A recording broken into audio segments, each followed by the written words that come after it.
It gives me immense pleasure to be on the stage as a recipient of Doctor of Science and also as a chief guest of this function. When one gets excitement, we become speechless. That's what today I'm feeling like. This is when Professor Vice Chancellor Professor Shyam Prasad invited me.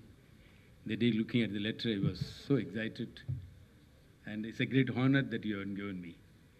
And I thank Registrar and the Director of Medical Education, Ravindra, for introducing me so much. But one word I'm looking for, this someday if people calls me Doctor of Rural People, that day I'll be the happiest person. That is what in lifetime I'm aiming for doing it.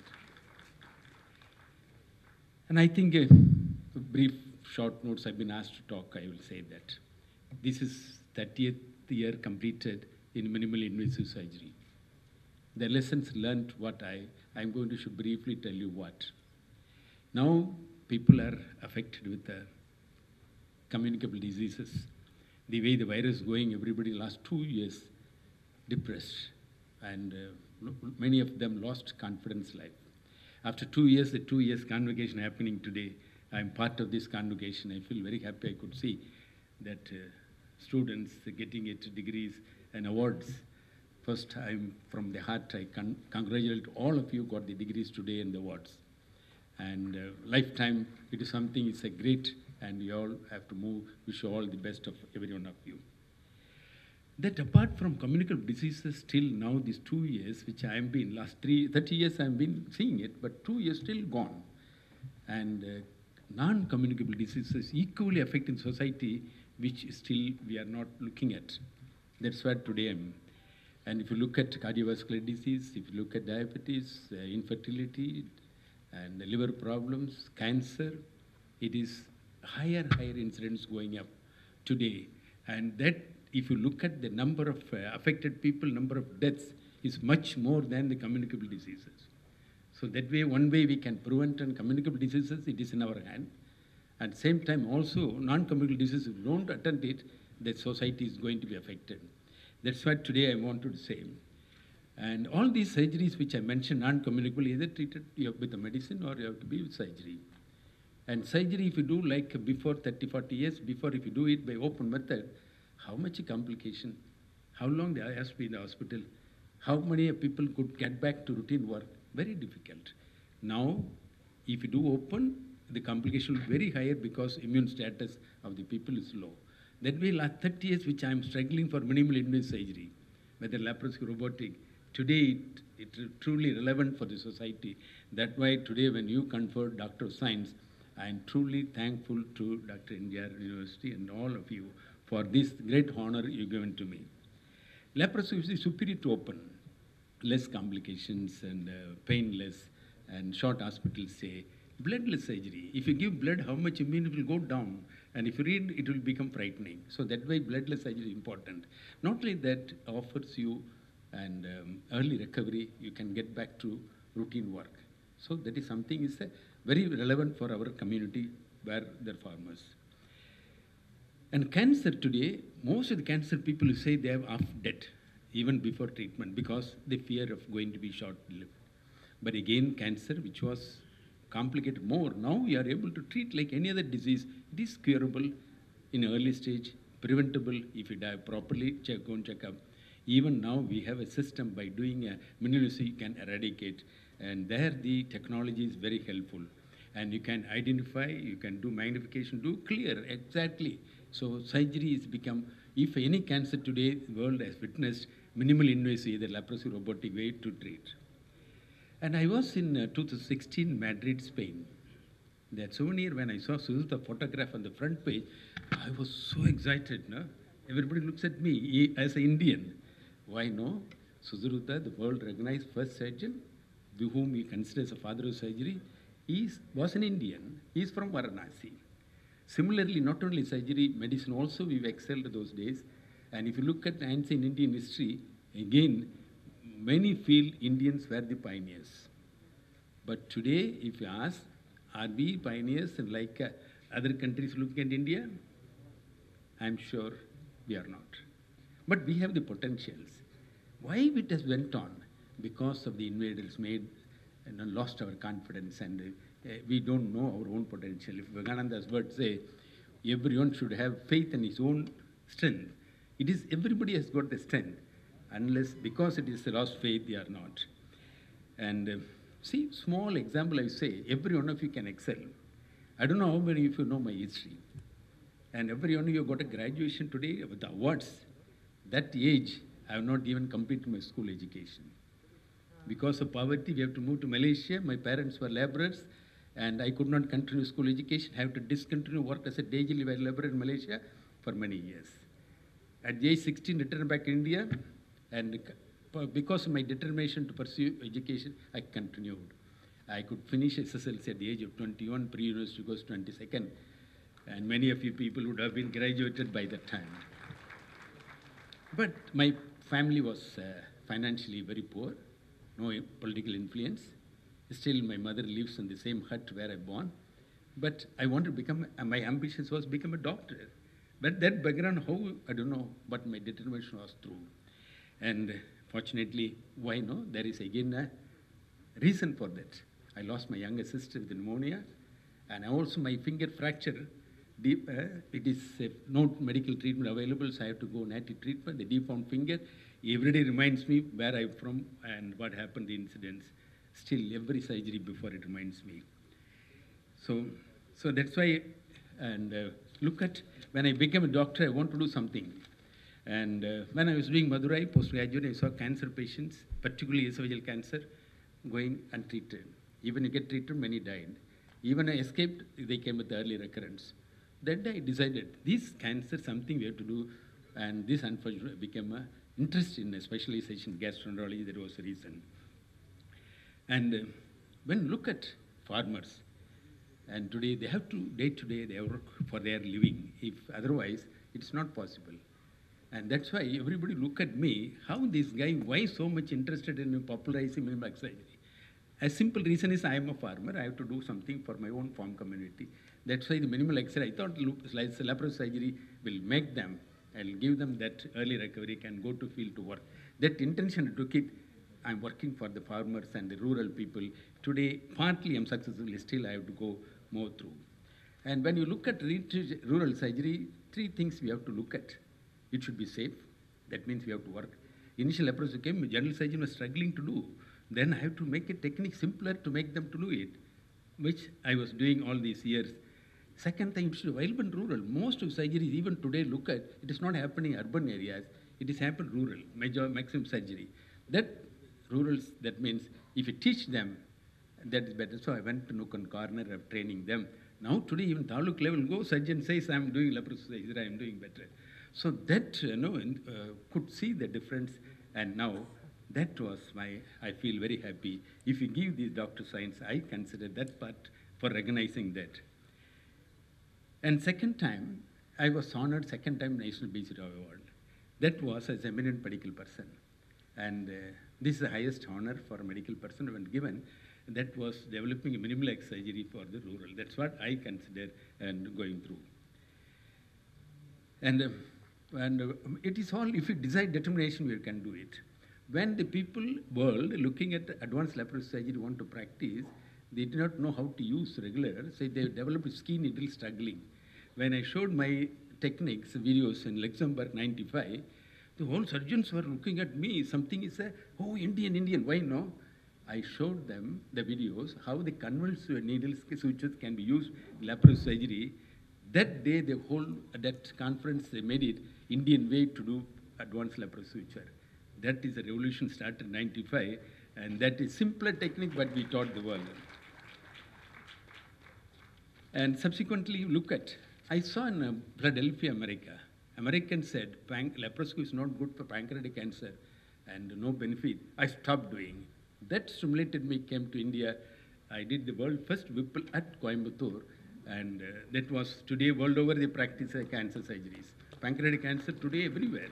I made a guidelines. The guidelines came in the surgical oncology as a Coimbatore statements. I never expected Boston, London, that guidelines. Coimbatore came as a guideline That day I felt very happy that Coimbatore quoted. Even today, if you call to Spain, any other country, they call Coimbatore experience. That is the title the conference put it, asking me to do it. And not in pancreatic, esophageal cancer took it, introduced by DME that it is named after me. Yes, when I showed in 2000 Europe, everybody surprised. Then one day, 2003, I got a letter from British Surgical Society to go to Manchester to perform live operation during the annual conference. And I have not been to UK even once. I do not have any FRSS degree, but they are calling me to operate, for which General Medical Council a special privilege gave to me. I went and operated. Subsequently, every year I was started going to operating London, Leeds, Exeter, many. More than 50 countries I could operate live surgery without any training in their countries. That why not Indian? Indian can do it. That's what I consider that my Hong Kong. I was invited to, after American College Best Award, I was invited to Hong Kong to perform same esophagectomy during a SA Pacific Congress. Chinese, Japanese, Koreans, more than 1,500 surgeons saw something new and so much impressed them. They asked me, Palniolu, sir, you have to publish. If you don't publish in Japan, we cannot do it. They will not allow. Then I published my first series. See, after 10 years of developing it, that is one backing. And I was invited to Tokyo to conduct a course in esophageal cancer. Also same another course, pancreatic Whipple operation. So it is all possible if we determination going through. And today I think I don't want to take more time. And most important success is it is not in the technique or otherwise, it is in the mindset. And if you take a folded hand in front of a poor people or rich people or irrespective of their community, that makes a difference. And that's why today I'm for everything, whatever I develop, I look at my people as a rural area, what I can do, I'm doing it. If it reflects world appreciates, it's fine. Today world also looks at cost-effective manner. That's why Shanghai 2004 invited me, Shanghai, to run a course. The Zheng Mo, president of China, mentioned, we thought looking at Japan, America, it's too costly, not suit to China. My visit to GEM Hospital, Coimbatore, completely changed, and that model, Indian model, suits China. That word sold, I was so pleased looking at. That is possible. So my aim philosophy is my country, my surgery, my country, my people. That is the philosophy, working for the people, and for which we should give an equal opportunity for every Indian citizen, and that's what working. And 2007 was the president of ASI, our former chief minister of Andhra, Andhra, Rajshekhar Reddy Garu, really brought the innovative concept of public insurance. I spent few minutes on my presidential address appreciating that. It should not state and center jointly should bring a one India policy of insurance policy. That day, every one of us can have access to anywhere getting a treatment. We have enormous resources, but distribution is not proper. I think government of India and state governments can work, it is possible. Finally, France has started laparoscopic surgery, but it is went to other countries.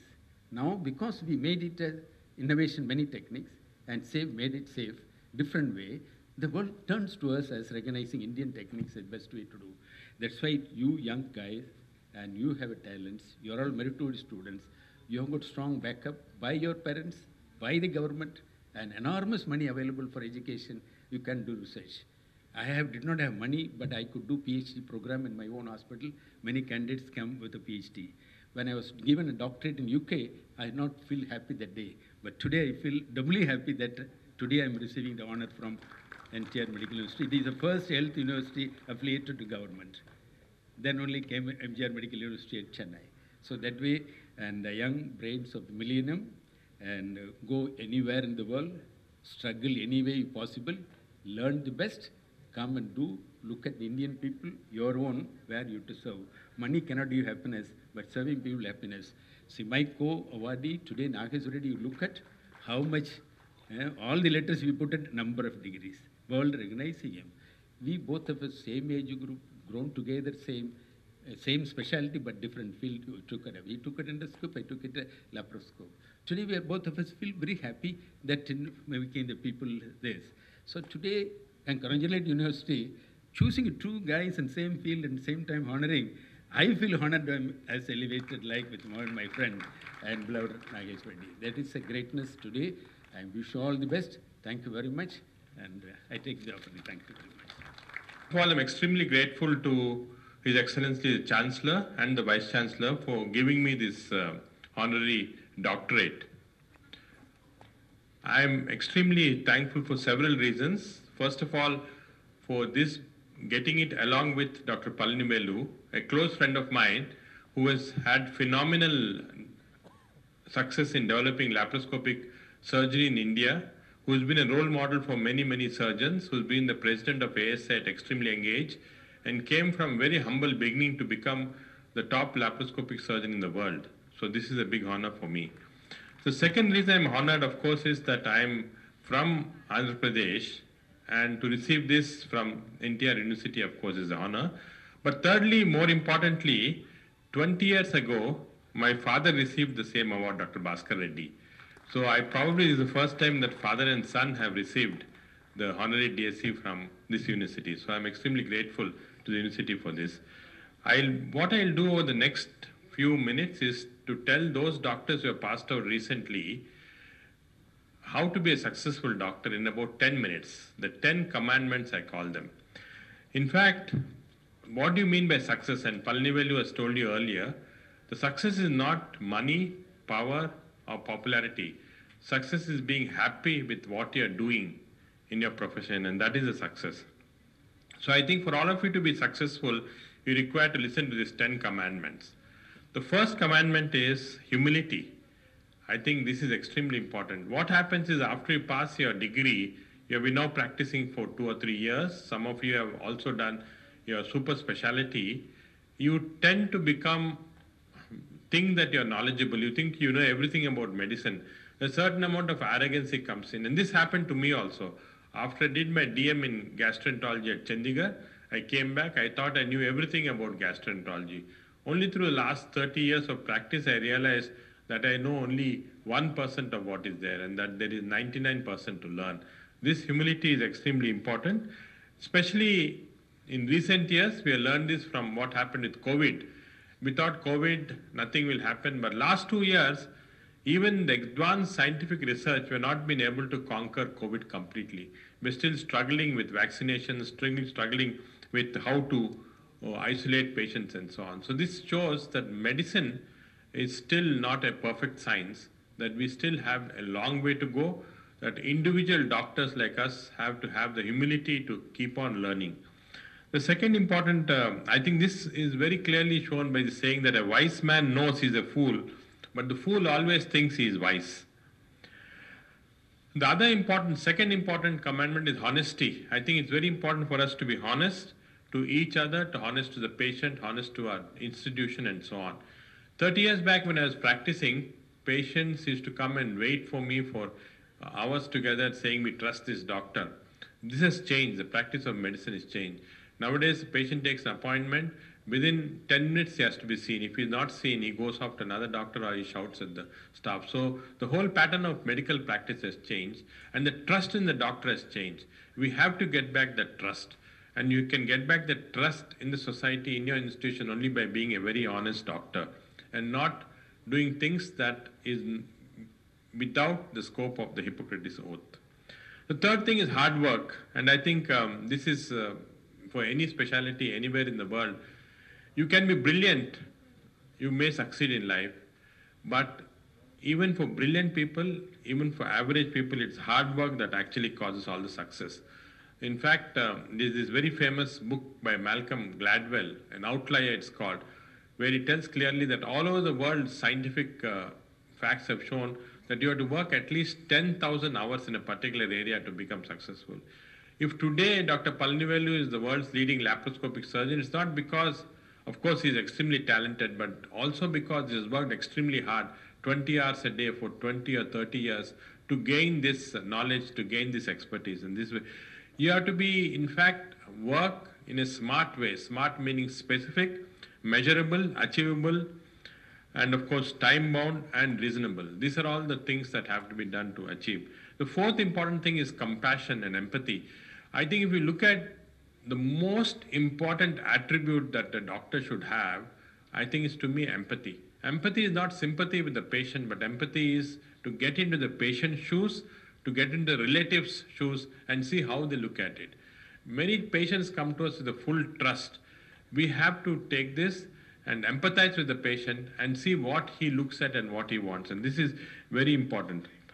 I think if you actually look at all the medications available today, in my view, the best reliever of pain is two kind words from the doctor, not analgesics, not so and all. Just talk to the patient when he becomes. The fifth commandment is communication skill. I think this is very important because unfortunately we can be very good talented, we can very good at doing things or even science part, but if we can't communicate this to the patient or can't communicate to the public in large, you will just remain a good doctor, you won't be a great doctor. Improve your communication skills, and this can be done at different levels to become a great doctor. I think this is what we don't get taught at medical school, and it's very important that we should start training in this, how to look at the patient directly in the eye, how to talk to the relatives of the patient, how to start the conversation and how to end the conversation. This communication still is very, very important.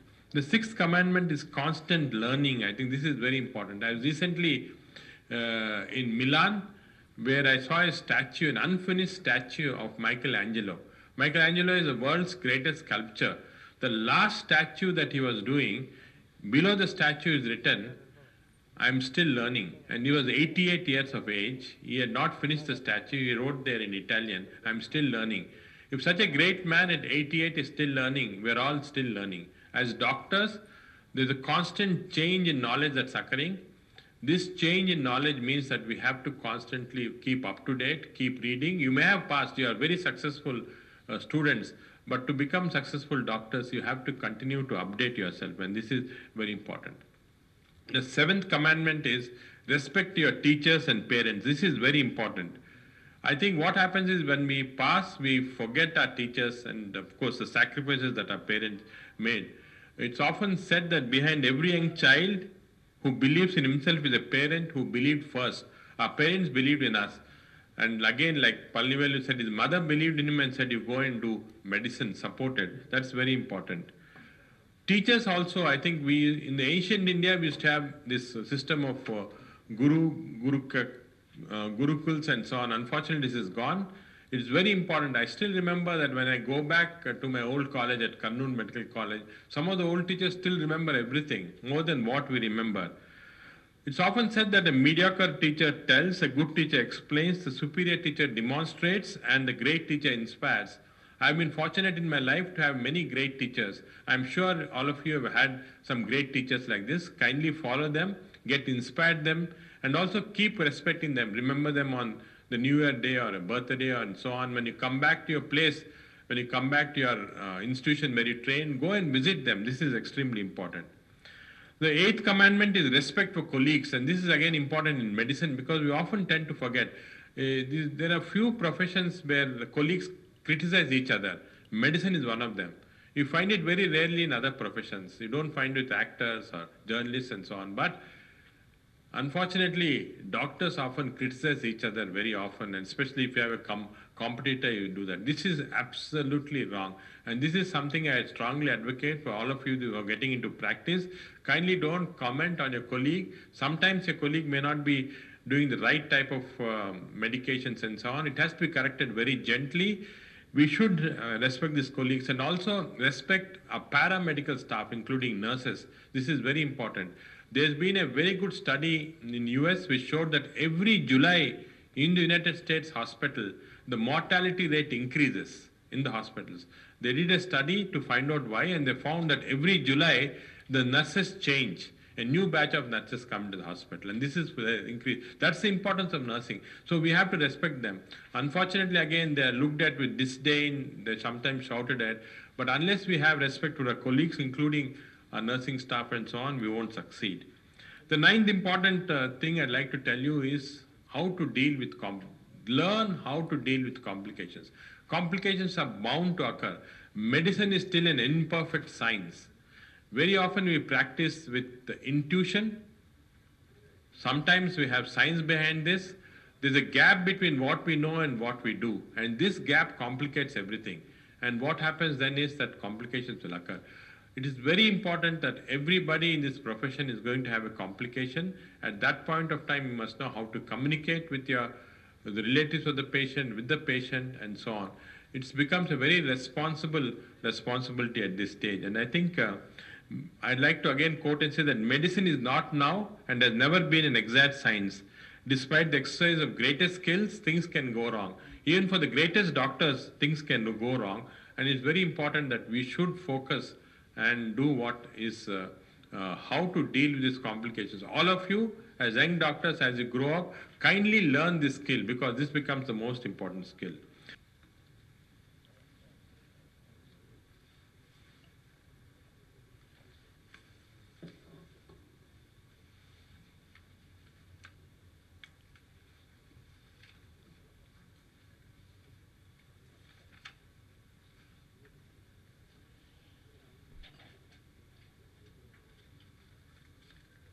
I have a great pleasure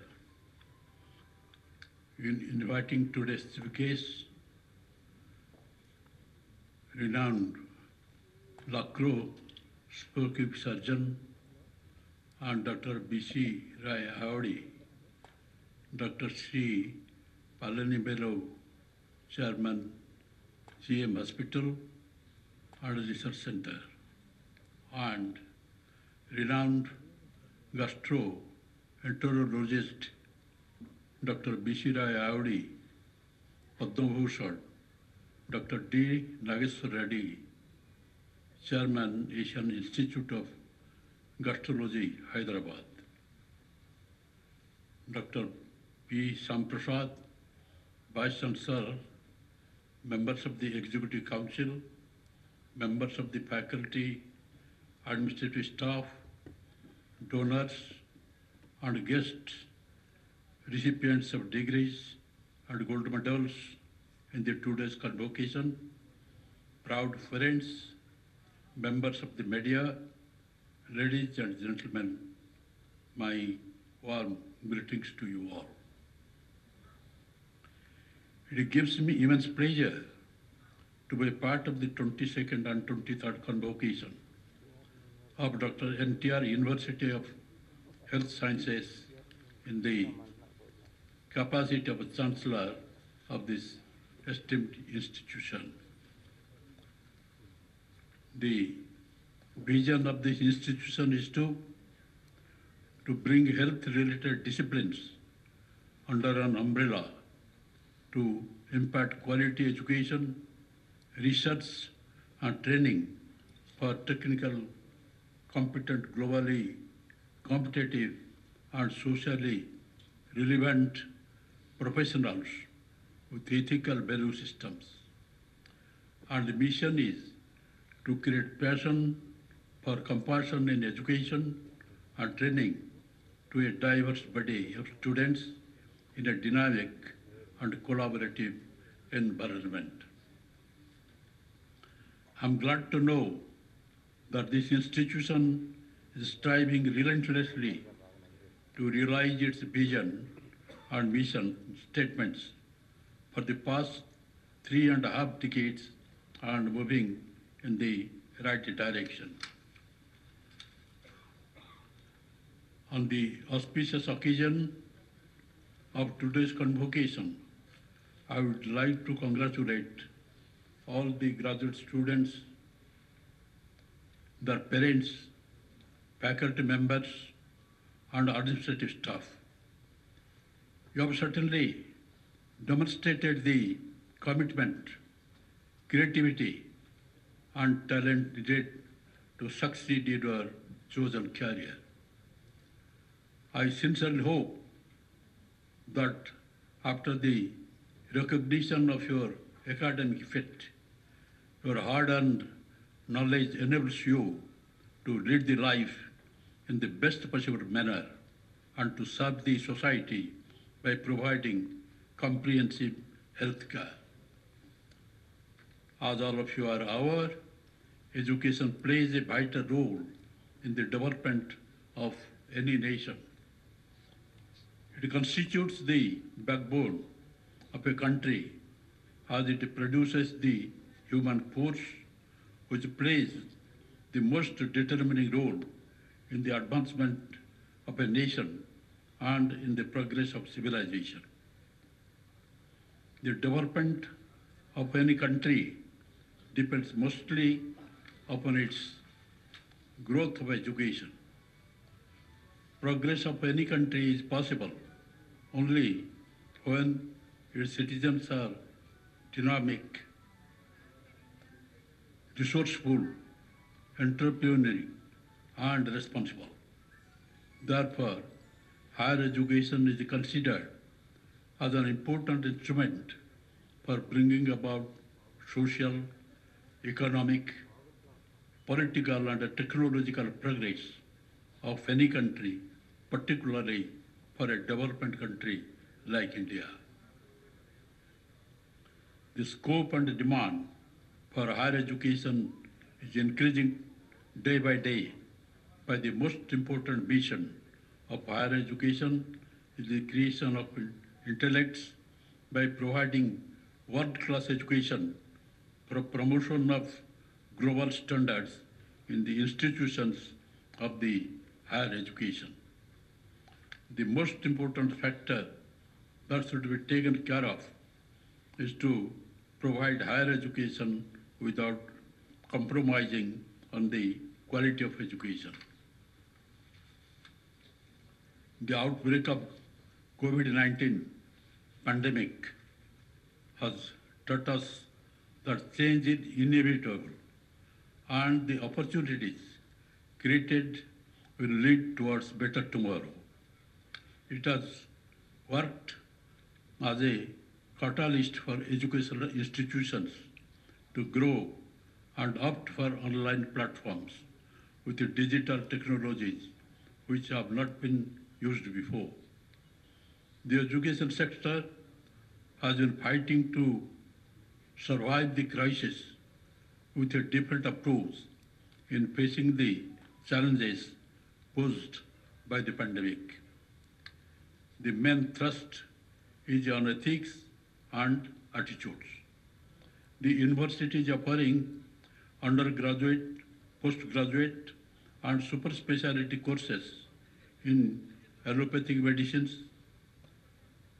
dentistry, Ayurveda, homeopathy, Unani, and yoga, and naturopathy, nursing, physiotherapy, and paramedical courses. This university introduces BSc paramedical technology courses in 10 branches and BSc nurses practitioners in the critical care for academic year 2019-20. Dr. NTR University of Health Sciences, Vijayawada, is having 317 affiliated institutions with an annual admission intake of 25,045 students under various streams like modern medicine, dental, Ayush, and paramedical courses like nursing, physiotherapy courses, etc. Critical thinking and scientific analysis are supporting pillars for evidence-based medicine of advancement in research. To encourage research, the university is contemplating to give financial assistance with special passes on PhD programs. It has identified over 23 centers of 218 PhD guides among the affiliated institutions of Dr. NTR University of Health Sciences for the purpose. With a view to encourage more research work in medical and allied sciences by motivating the students at the undergraduate level to step out with new inventions to discover long-lasting solutions of issues that have not been addressed in the field of medical and allied sciences in accordance with the changing lifestyles in food habits, the university has introduced the research scholarship for undergraduate students in the name of Undergraduate Students Research Scholarship to award research scholarships to 500 students every year. I am glad to know that this program is being implemented from the academic year 2019-2020, and four candidates have been selected to award the scholarship. During the academic year 2020-21, our 384 selected candidates are conducting the research at undergraduate level. To enhance the research knowledge, the faculty who are working in the affiliated colleges, the university has decided to implement a faculty research program from this academic year for 25 selected faculty members by providing a financial assistance of up to 2 lakh per study. Dr. NTR University of Health Sciences has provided research writing support software, Grammarly and Polygrammacy Edit database software for the postgraduate and super special students and faculty of medical and dental colleges. I am happy to know that towards achieving more knowledge and skills, continuing medical and dental education workshops are being organized by the university. I am glad to note that this year the university has made an MOU with the National Institute of Nutrition, Hyderabad, to share the knowledge towards encourage research activity. The examination section plays a vital role in conduct of examinations. To realize the set goals, the university has been making efforts to improve the standards in all aspects. In doing so, university has introduced several new measures. The university is contemplating to bring more reforms in the examination system by introducing IT-based innovative initiatives. The university has been taking steps to make paperless functioning a reality and to achieve the objective automation of the university management system has been initiated with the help of National Informatics Center. Every record of the student right from admission to issue of degree certificates will be maintained in online MEDA system. The entire Maiden Consortium and a digital library was started with a vision to improve the quality of education and research in the institutions affiliated to Dr. NTR University of Health Sciences through enhanced access to high quality medical literature. One of the goals of the NTR Mednet Consortium is to provide greater access to information at an affordable cost. The consortium has successfully accomplished the task of developing an e-journal consortium and a resource sharing model that network the health science colleges in the state of Andhra Pradesh. I was informed that the university has effectively dealt with the challenges posed by COVID-19 pandemic during the current academic year, ensuring uninterrupted classwork through vital mode, and completed the academic year without loss of academic year. I'm glad to know that the university has fully geared up to face the pandemic and arranged 43 online webinar training to reach out to all the students and faculty members. Dear students, while leaving the portal of these esteemed institutions and going elsewhere, you must take pride in our great culture and civilization. You must thank your parents who toiled hard to make you what you are today. You must thank God for giving you the opportunity to be in a better place. The greatest satisfaction in life is giving something back to the society which gave you the scope to be what you are today. Dear friends, I would like to congratulate the students who are receiving their medals today under various categories for their excellent performances, and the students who are receiving their graduate and postgraduate degrees, and the research scholars who are receiving their PhD, super specialty and postgraduate degrees. Dear students, I advise you all to practice yoga and meditation for our overall well-being, overcoming physical and mental stress, maintaining good health, and enhancing your endurance.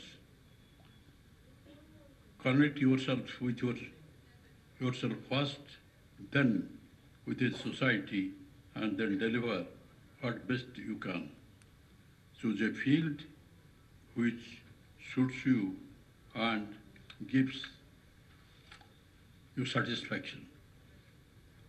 Inculcate the habit of lifelong learning, and success will be yours. Before concluding, I wish to share the wonderful quote by E.O. Wilson, which I think is apt for this occasion. You are capable of more than you know. Choose a goal that seems right for you and strive to be the best, however hard the path. Aim high, behave honorably, prepare to be alone at times and to endure failures. Persist, the world gives you all you can give. I also tell you that after leaving these institutions, in wherever you may be, in what atmosphere you may work, you must think of the nation, think of the society, and especially the downtrodden people of the society who has a lot of sufferings. And healthcare has not reached them till today, in spite of the fact that we got our independence about 75 years back. So many schemes have been taken by the governments, central government and the state government.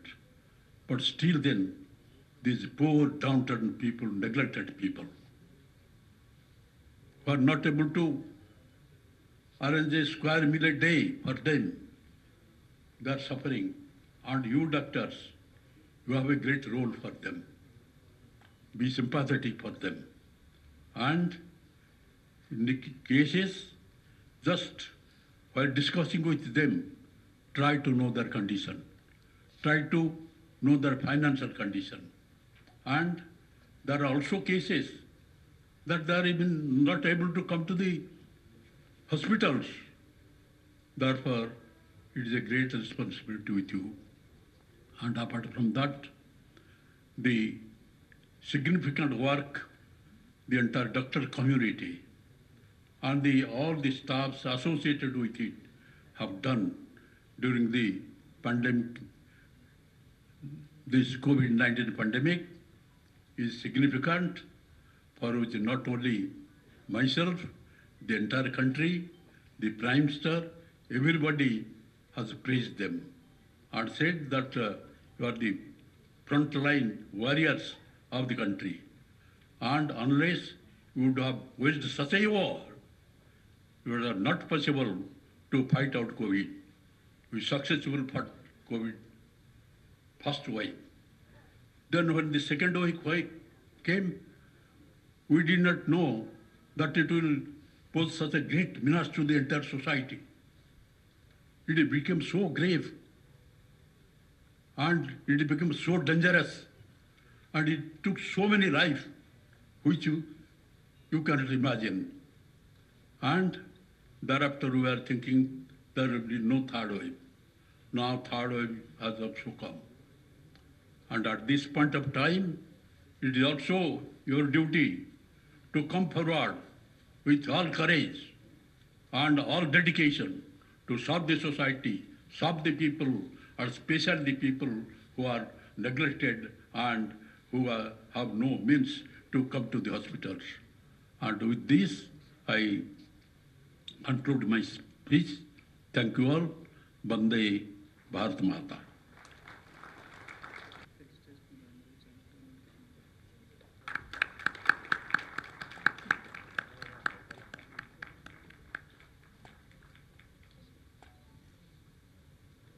Thank you, sir.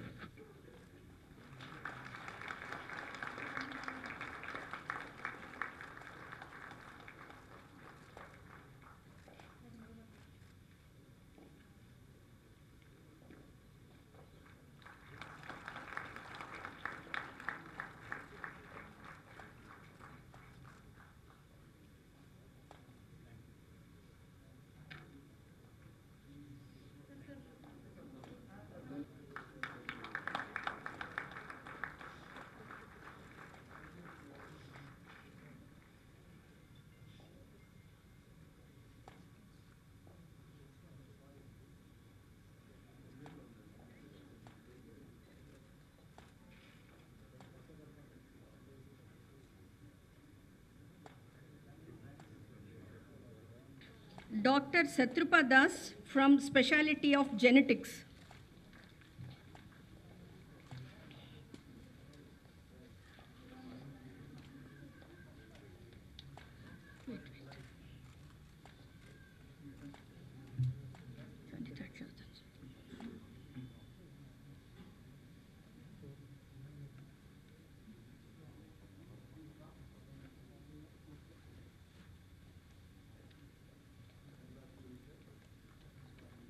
From 23rd convocation, Dr. Balkumar Reddy B. from the Specialty of Biochemistry.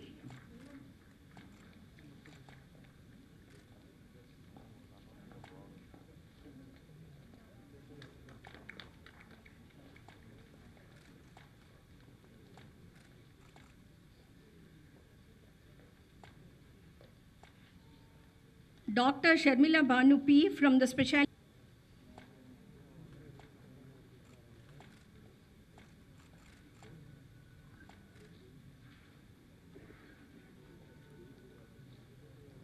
Dr. B. Sandhya from the Specialty of Ayurveda Samhita.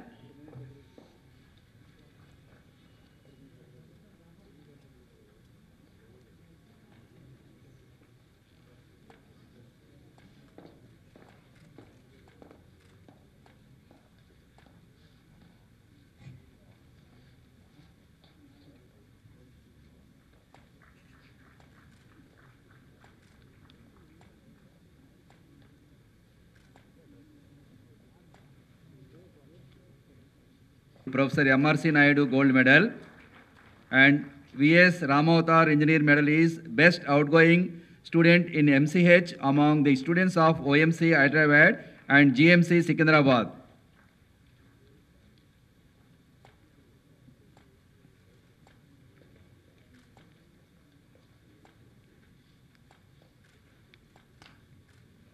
The donor is Professor M.R.C. Naidu, gold medal. The second donor is V.S. in first attempt and who secures more than 65% marks. Sri Mahesh Narayan Memorial Gold Medal for the best outgoing student in DM Nephrology. Then Vijay Lakshmi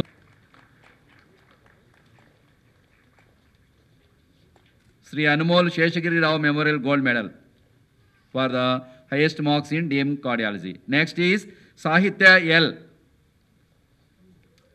The name of the endowment award is Miss Durjati Ramakumari Memorial Medal. It is for best outgoing student in DM Gastroenterology among the students of OMC Hyderabad and GMC Secunderabad. And second prize, second medal also is there. That is a Parupudi Gopala Krishna Gold Medal. It is for best outgoing student in DM Gastroenterology statewide. First attempt statewide. And another award is also there for her. That is Marmaganti Venkatarama Chandra Charyulu Memorial Gold Medal. Marmaganti Venkatarama Chandra Charyulu Memorial Gold Medal. Marmaganti Venkatarama Chandra Charyulu Memorial Gold Medal. That is a women student secured highest marks in MSc INT statewide. The second endowment is the Dr. TBG Tilak Memorial Gold Medal. That is for the MSc INT examination in the first attempt statewide. And third award is, that is sixth AOC prize endowment AOI. It is for first MS ENT statewide. And fourth medal is Dr. AF Desmond Prize. It is for meritorious students in MS ENT statewide. Altogether she got 4 medals. 55% marks. So this award for the clinical examination, topper in the state. Next is Pavan Kumar Tiruvidula. The endowment name is Professor Ethirajulu Gold Medal. Professor Ethirajulu Gold Medal. So it is for the meritorious students in MS Orthopedics in Andhra region. Professor Ethirajulu Gold Medal. So next is the Venkata Ritesh Akarapu Usha Memorial statewide gold medal. Srimati Chayanam Usha Memorial statewide gold medal.